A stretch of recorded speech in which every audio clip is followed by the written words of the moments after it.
It is an established fact that all humans are part of the one race.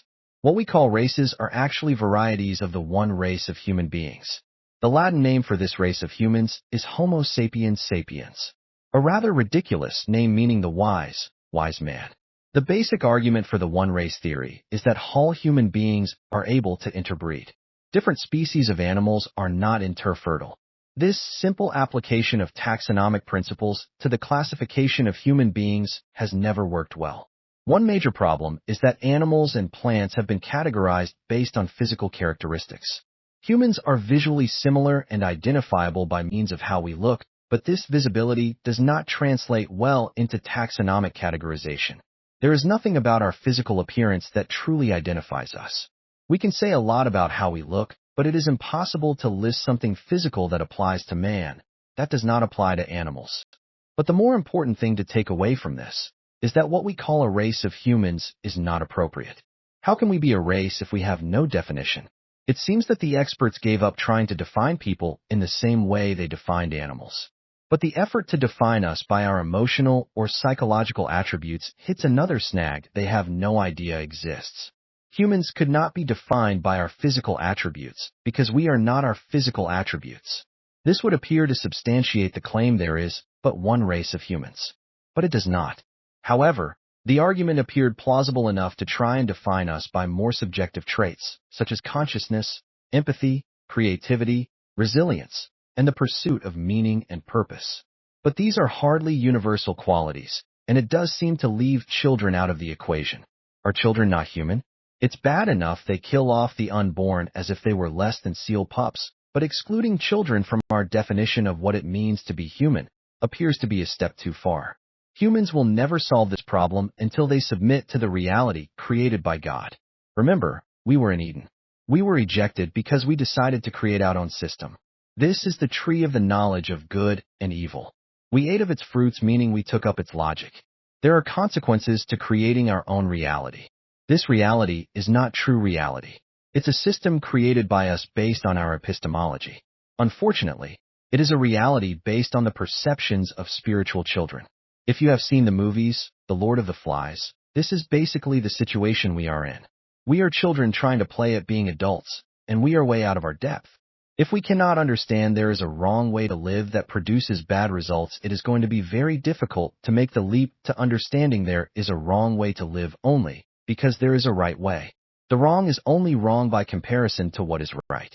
If there are no truths, there is no lies. But somehow mankind thinks that this system of his only needs some adjustments and tweaks, and it will be okay. He does not understand the line between good and evil, and so he does not understand the difference is so deep and complete. Those on one side of the line is one race, and the ones on the other side of the line is a separate race. When God tells us to come out from among them, this is not hyperbolic or something that can be achieved by a few New Year's resolutions. The apriosis consciousness is the mentality of spiritual children. This retardation of spiritual development is not just a Christian problem, and it is not addressable by evangelism.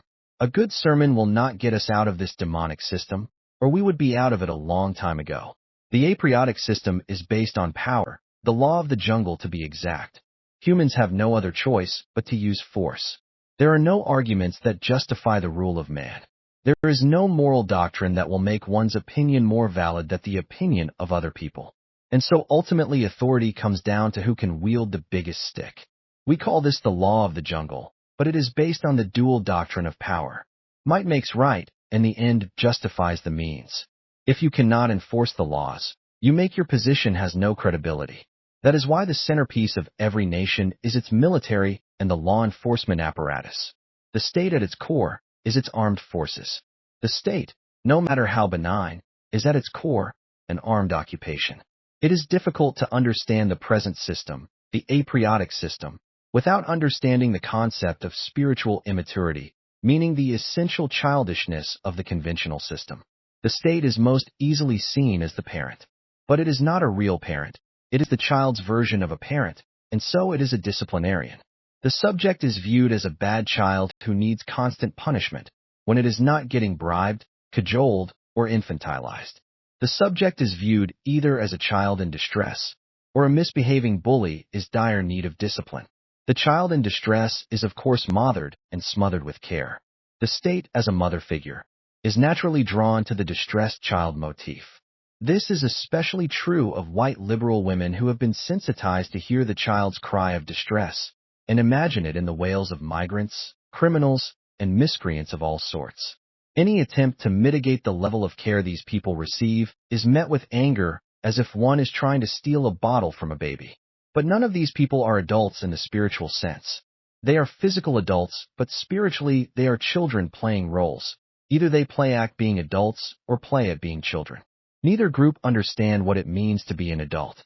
We have thousands of churches because they are all a reflection of some child's idea of what a church is. They like the music and the feel-good vibes. The church is akin to an army in which every squad decides its own strategy and tactics. The spiritually immature form a race of beings. They are the people of the flesh. As children, they understand nothing but force. This is why they live by the law of the jungle. They understand nothing but the superior force of the parent. This is why the first way God presented himself to us was as a domineering parent. This is what humans understand the best. But this is not the only race, and it is not the only reality. The spiritual child is able to grow up. The Bible tells us how. But it does not come natural to man. That is, the spiritual child does not mature as a matter of course. The Bible calls it a rebirth. It is the point at which the spiritually immature transition into spiritually mature persons. The Bible represents this as a baptism and a coming to faith. But it is more than that. What is really needed is the Holy Spirit to transition us.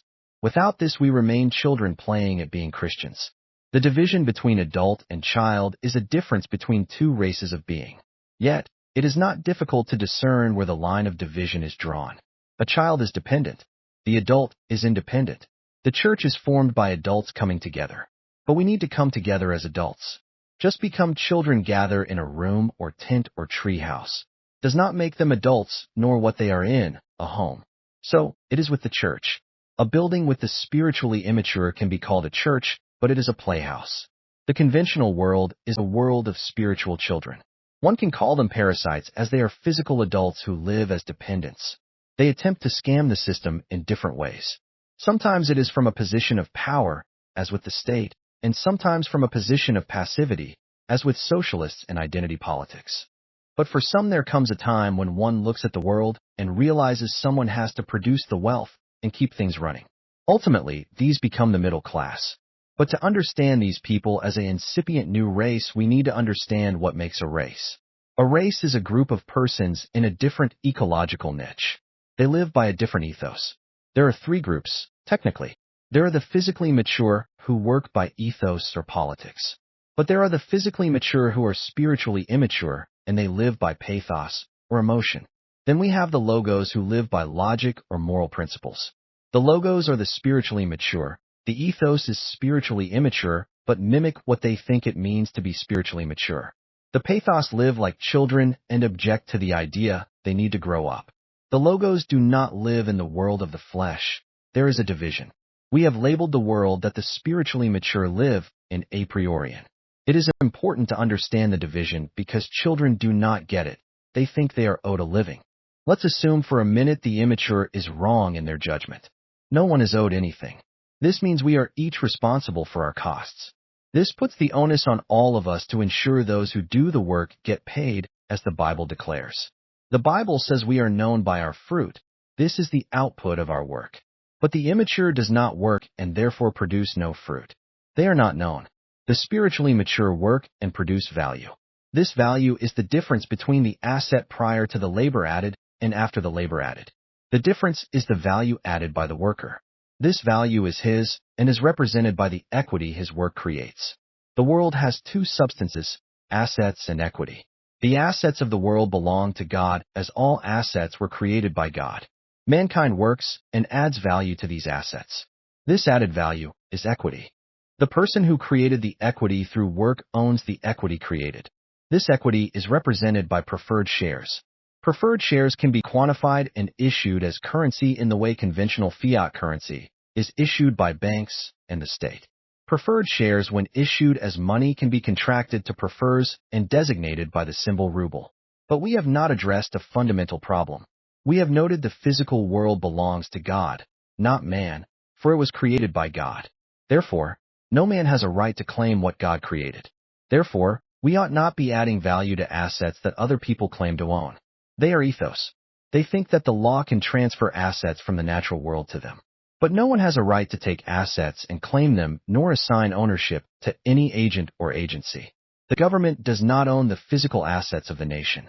Regardless, these assets are God's and are retained by God, and anyone who lays claim to physical assets usurps the rights of God. Yet, this is where it all begins. The child exploits God because the power of the spiritually immature is grounded in their illicit claim of what belongs to God, beginning in the Garden of Eden.